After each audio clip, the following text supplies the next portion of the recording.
Segundo o escritor inglês John Foxe, em sua obra intitulada O Livro dos Mártires, ocorreram 10 grandes perseguições aos seguidores de Cristo nos 3 primeiros séculos da era cristã. Essas perseguições tiveram início com o imperador romano Nero, que acusou os cristãos de colocar fogo em Roma no ano 64 e duraram até Constantino, que se tornou o primeiro imperador romano cristão. Do ano 303 até 313, os imperadores Diocleciano, Galério e Constâncio perseguiram duramente os cristãos, fazendo com que esses renunciassem sua fé, perdessem suas casas, bem como as posses e até mesmo o direito à cidadania, caso persistissem em ser um seguidor de Cristo. No ano 312, Constantino e Maxêncio aspiravam o trono do império em Roma. Por isso travaram uma batalha na Ponte Milvio no dia 28 de outubro daquele mesmo ano.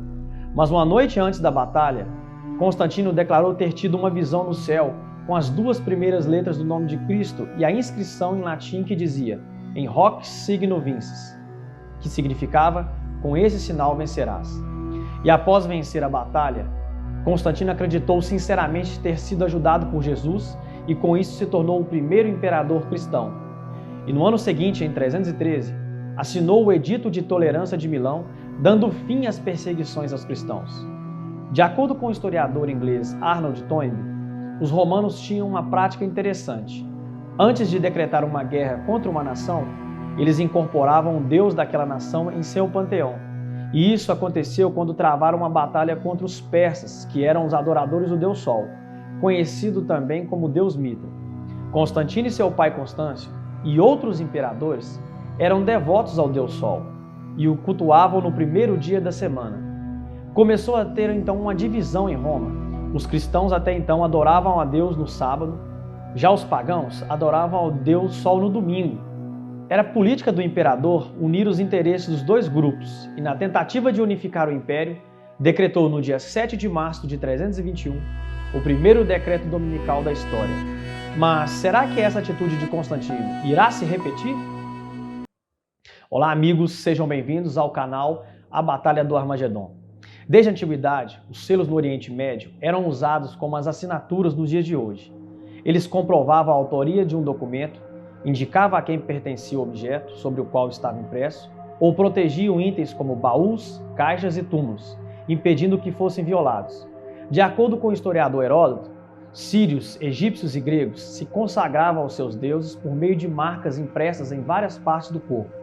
Assim, a marca podia significar o sinal do servo de um deus determinado e a garantia de sua proteção.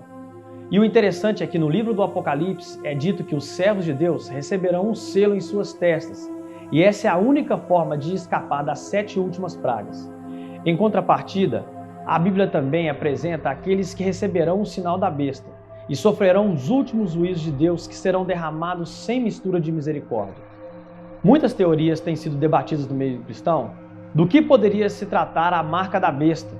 Satanás tem levado muitos a acreditar que esse sinal se refere ao microchip imposto na mão, no intuito de identificar a quem pertence ou não a besta. Mas eu queria que você analisasse comigo algumas coisas para vermos se essa explicação realmente faz sentido. Primeiro, Moisés, ao escrever em Deuteronômio, no capítulo 6, dos versos 6 a 8, diz: "Essas palavras que hoje te ordeno estarão no teu coração. Tu as inculcarás e a teus filhos delas falarás, assentado em tua casa e andando pelo caminho, e ao deitar-te e ao levantar-te. Também as atarás como um sinal na tua mão e te serão por frontal entre os teus olhos." Veja que Moisés, o autor do livro de Deuteronômio, escreveu há aproximadamente 3.500 anos atrás que a palavra de Deus, bem como obedecer aos seus mandamentos, seriam como um sinal na mão e na fronte para identificar aqueles que eram fiéis a Deus. Em segundo lugar, a Bíblia apresenta várias situações onde houve um selamento para identificar quais pessoas seriam atingidas pelas pragas ou os juízos de Deus. Em Êxodo, no capítulo 12, ao anunciar a morte de todo o primogênito na terra do Egito, desde os homens aos animais, Deus pediu que os israelitas, ao sacrificarem o cordeiro pascal, deveriam colocar o sangue nos umbrais de suas portas, pois esse sangue serviria de sinal para não serem atingidos pela última praga. Em Ezequiel, no capítulo 9, ao mencionar sobre a destruição de Jerusalém por Nabucodonosor, o profeta ouviu uma voz do céu que dizia: "Passa pelo meio da cidade pelo meio de Jerusalém e marca com um sinal a testa dos homens que suspiram e gemem por causa de todas as abominações que cometem no meio dela.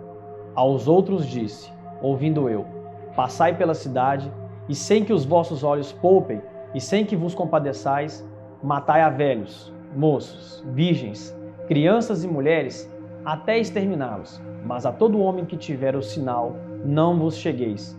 Começai pelo meu santuário. O mensageiro não devia levar em conta o nascimento ou a posição. Deviam marcar aqueles que se entristeciam pela iniquidade prevalecente e que se mantinham afastados dela. No último conflito entre Cristo e Satanás, a Bíblia menciona também que haverá um selamento mostrado no livro do Apocalipse para identificar quais serão os atingidos pelas 7 pragas. Veja o que está escrito em Apocalipse, no capítulo 13, dos versos 15 a 17.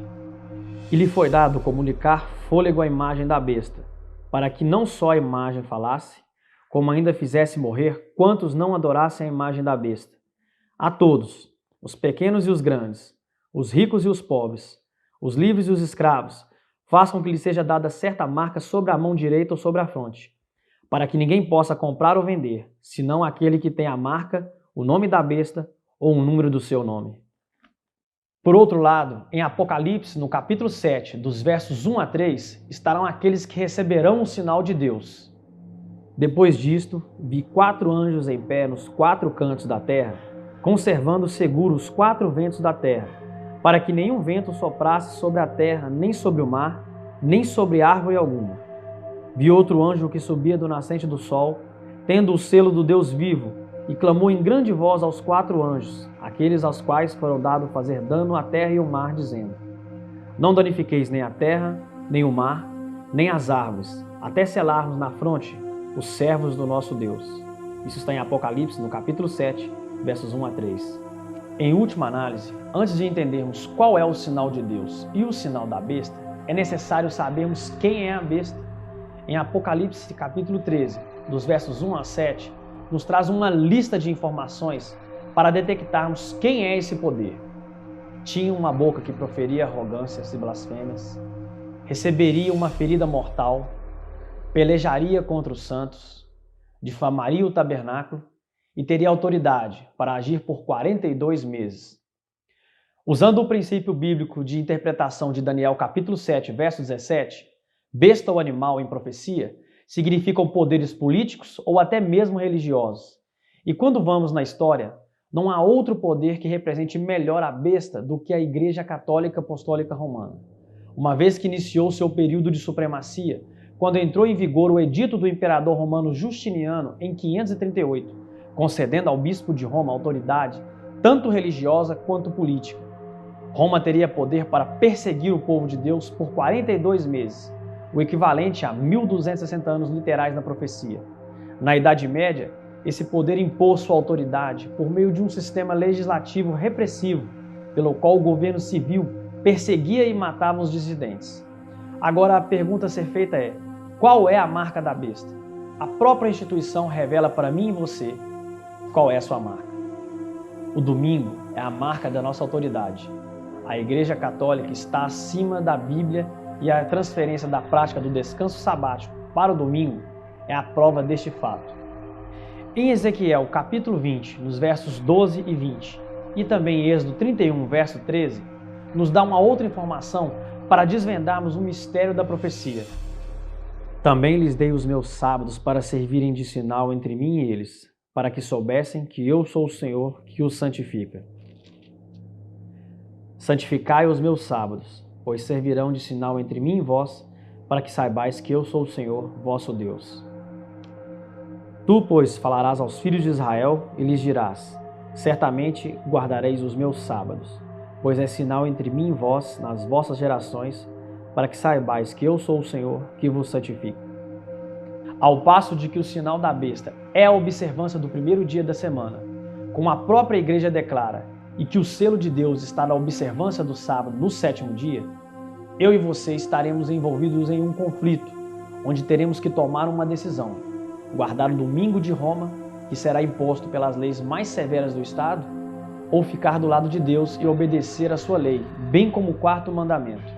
O decreto dado por Constantino, há mais de 1700 anos atrás, terá um capítulo novo, como nos diz a profecia. Nos ajude a divulgar esse material com os seus amigos, curtindo e compartilhando o vídeo. Não deixe de se inscrever também em nosso canal. Assim, mais pessoas poderão se preparar para a última batalha do grande conflito. Que Deus os abençoe e até o próximo vídeo.